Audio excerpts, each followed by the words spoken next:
Assalamualaikum warahmatullahi wabarakatuh. Nama saya Alifah Salsanabila. Di sini saya akan membahas tentang dosa dalam bergibah. Banyak orang-orang yang masih suka ngelakuin gibah, apalagi jika lagi ngumpul sama teman-temannya, saudaranya, atau sama siapapun. Padahal belum tentu yang mereka omongin itu benar.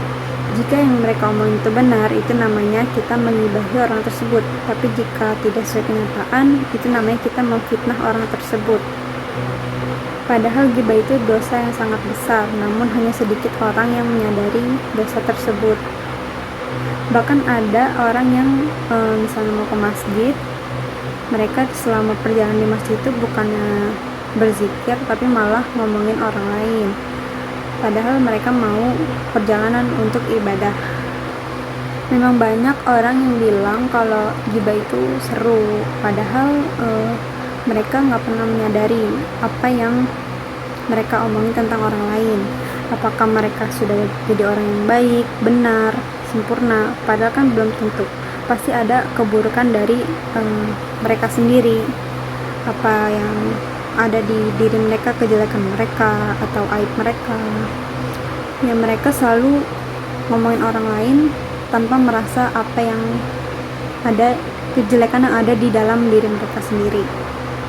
Misalnya ada orang yang lagi ngumpul sama temennya, terus ada orang lain lewat, terus salah satu dari yang lagi ngumpul itu bilang, kok itu orang jelek ya, padahal mereka nggak tahu apa kelebihan orang tersebut.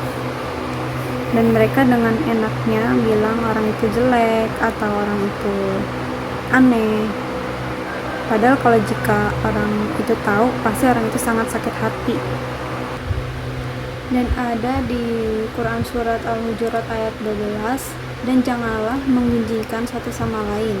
Adakah seorang di antara kamu yang suka memakan daging saudaranya yang sudah mati? Maka tentulah kamu merasa jijik kepadanya, dan bertakwalah kepada Allah. Sesungguhnya Allah Maha Penerima Taubat lagi Maha Penyayang.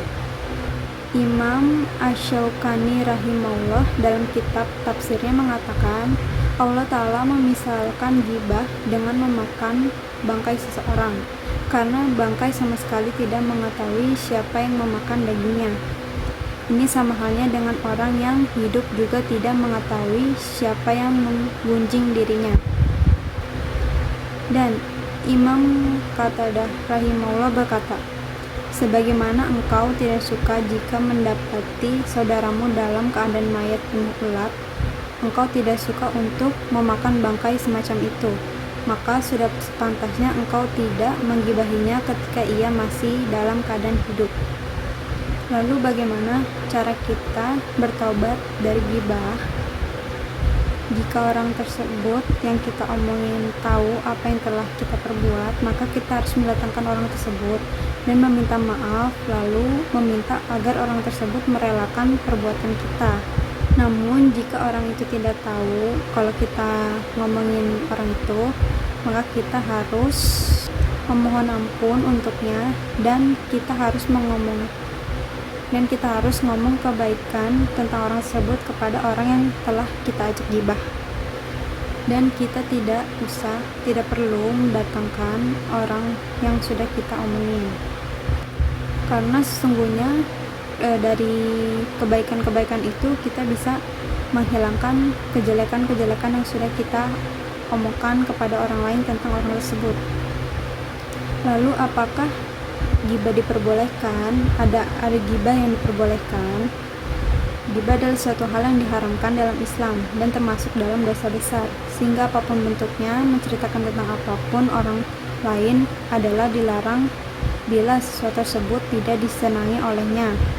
Namun ada gibah yang diperbolehkan, namun dengan tujuan yang benar, darurat dan syar'i, yang tidak mungkin tercapai tujuan tersebut tanpa melakukan gibah ini.